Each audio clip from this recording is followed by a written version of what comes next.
Hey, ComicCon.com. Tom Smithyman here.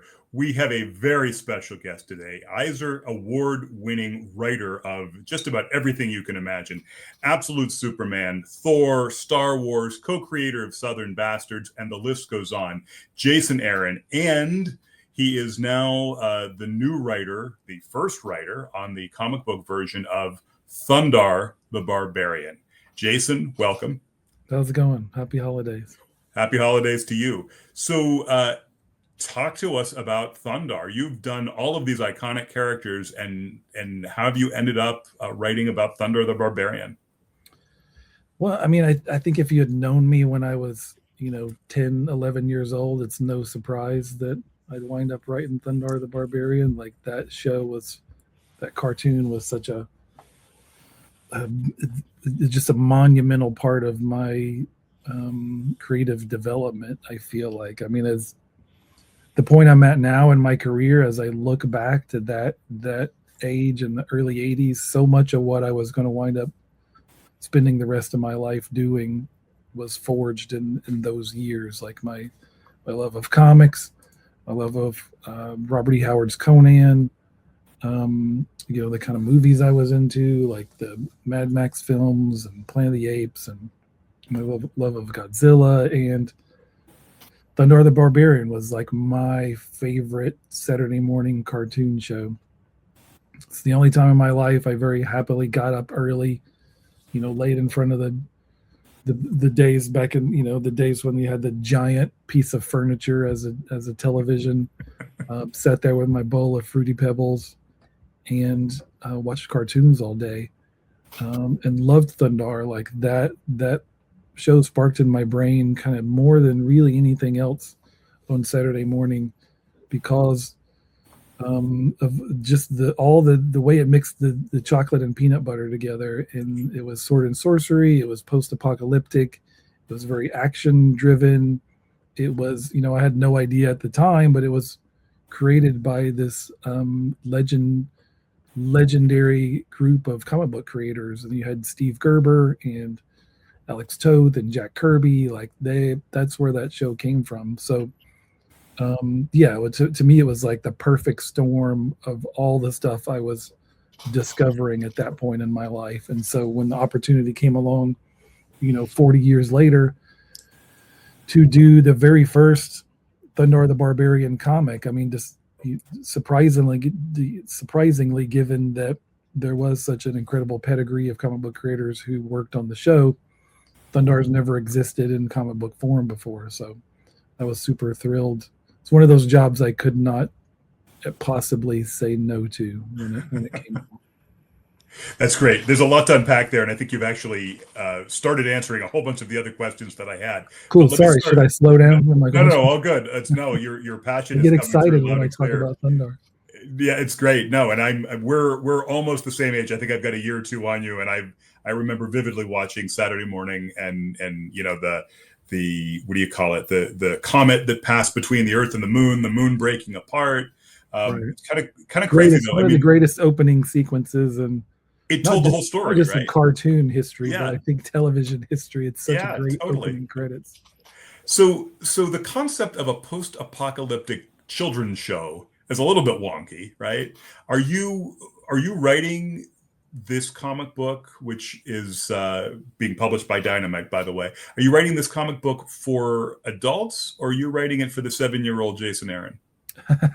I mean, that's a good question. I think maybe some of both. I think kid me was, like a lot of kids, already reading stuff that was a little over my reading level. I mean, this is not far removed from me reading Watchmen, for the first time, and Dark Knight Returns. And so, I mean, I wouldn't say this is written for children. I think it is. As I started working on it, I was kind of surprised by how precious I felt with that show and those characters. And this is not me taking, that setup and doing like a dark, radical take on it.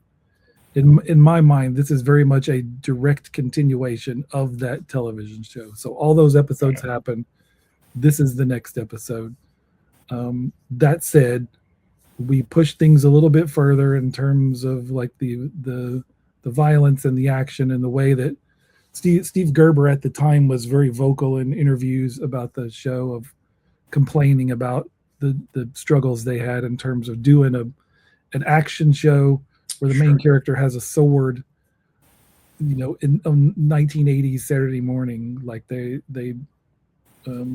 ran up against the censors a lot of times. So I think we pushed things further in a way that I like to think Mr. Gerber would have been pleased with. So and in terms of the emotional content of the characters and the story, like this is not I'm not trying to do exactly an episode from a 1980s cartoon show. Sure. All that said, if I have done my job properly on this, in the same way that I approached when I was doing Star Wars, or if I'm taking over Thor or Superman or whatever, it shouldn't matter if you've never seen an episode of the show before, if you had never previously heard of Thundarr the Barbarian. Everything you need should be in the pages of this comic. I mean, as we said, that the opening credits do such a great job of setting up the world, right? And then every episode it was just another adventure within that setting. Right. This is kind of a continuation of some of those, and we see some of the wizards, the bad guys from previous episodes come back. But excellent! You don't really need to know anything beyond these are the bad guys. Yeah, I was going to say, unless you have the DVDs, you're probably not going to remember anyway. Back from 1981 or whatever it was. So yeah, you probably remember. But I remember. Well, there's certainly they're the hardcore Thundarr fans out there who I'm sure remember. But I feel like that's part of my job with any comic that I'm doing. Like, I can't take for granted that everyone who picks up this book remembers every one of those episodes. Sure. Knows who Mindoc the Mind Menace is, and Gemini, and like I have to. You always have to show your work and show like this. I have to show my enthusiasm and commitment and my investment in these characters in this world. Like, show it on the page. Like, this is why I think this is cool. This is why you should want to come back for the next issue. Right. You talked about Steve Gerber. You talked about the the sort of the DNA of the show that really has its roots in comics. Roy Thomas worked on it. Jack Kirby, Alex Toth. Does that put more pressure on you to get it right? I mean, I don't know. I mean, more pressure than working on Thor following in the footsteps of Kirby and Walt Simonson, or doing a new version of Superman. 90 years after 90 years worth of stories. Like, I think there's pressure with any of that sort of stuff. I mean, I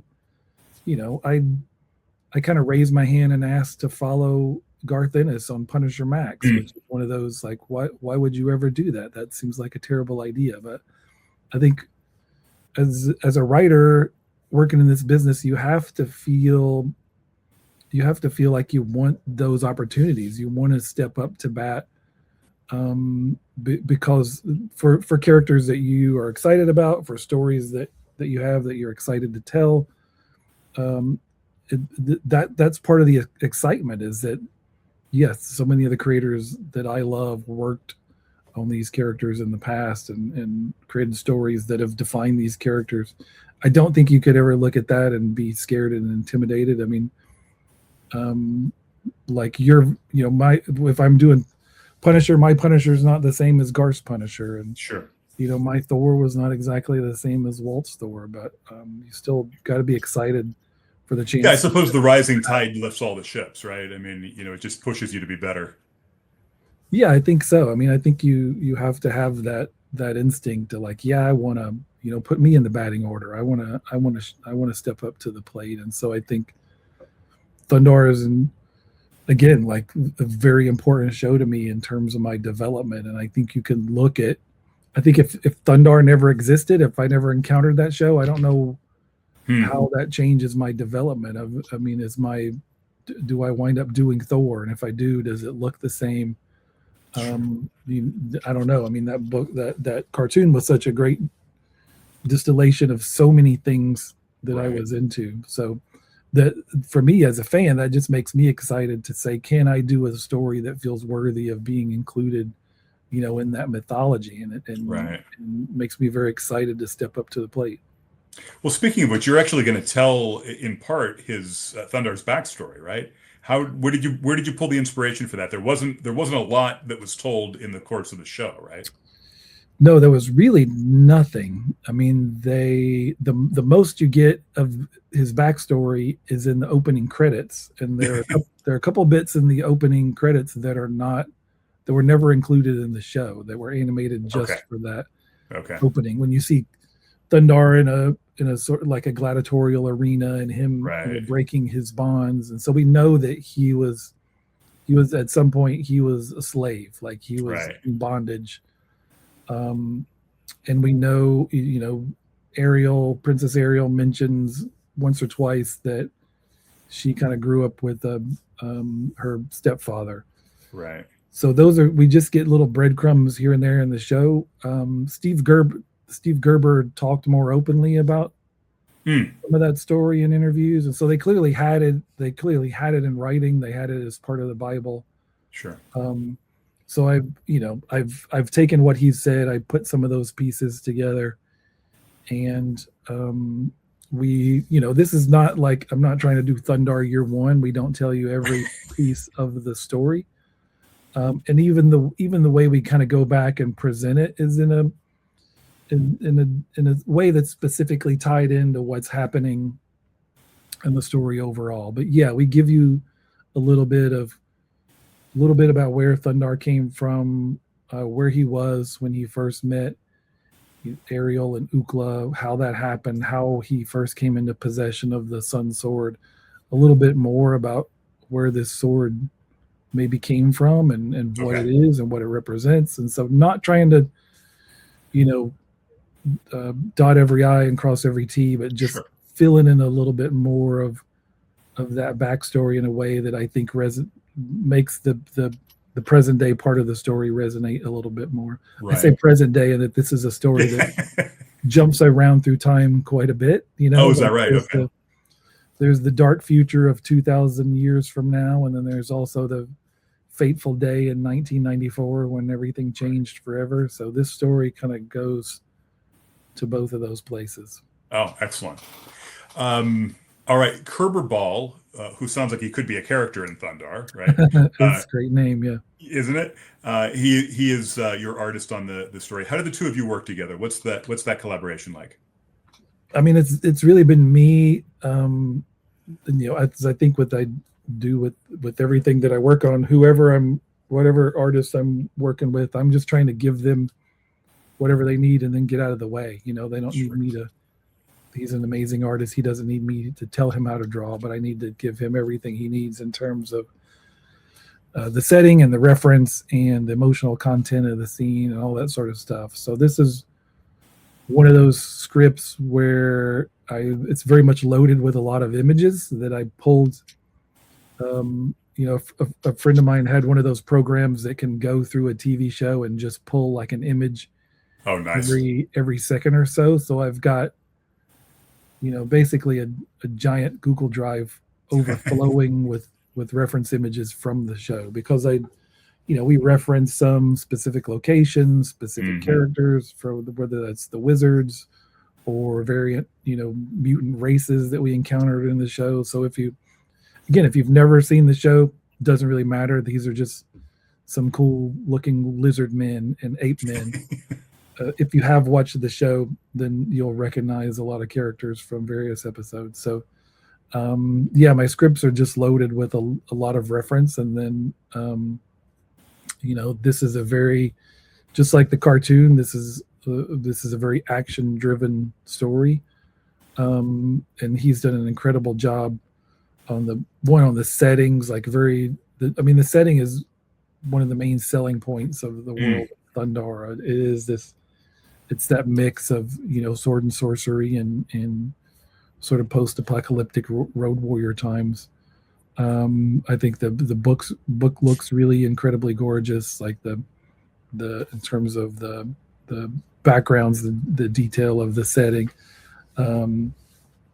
we're keeping like the character designs from the show, so we're not going to throw out any of these Jack Kirby characters. I mean, so many of the characters in that show look like they stepped directly out of a Kirby comic. Like this guy could have been in hanging out on New Genesis with the New Gods, or Mr. Miracle, in Odin's court in Asgard. So yeah, I think that it's a really gorgeous book. It's pretty hard to mess with Kirby, so it's probably a bad idea in the grand scheme of things. I mean, if you're going to get character designs from two guys back in that era, Alex Toth and Jack Kirby are pretty hard to beat, Absolutely. in terms of a roster of talent. There's so many great. I mean, you can find like images of those original Alex Toth character breakdowns, and then Kirby did tons of art that you can find a lot of it online. Just character designs and sort of action moments, and it's gorgeous stuff.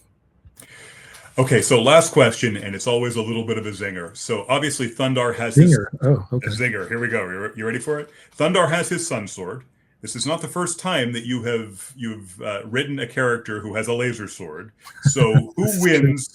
Who wins a saber fight between Luke Skywalker and Thundarr the Barbarian?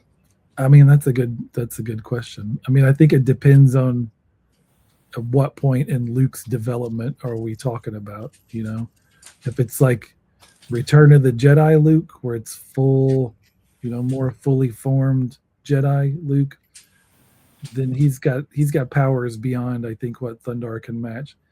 If it's young, fresh-faced Luke Skywalker stumbling off of Tatooine and just picking up this sword that he doesn't really understand what the hell to do with, I think Thundarr cuts his head off. Like he would be unprepared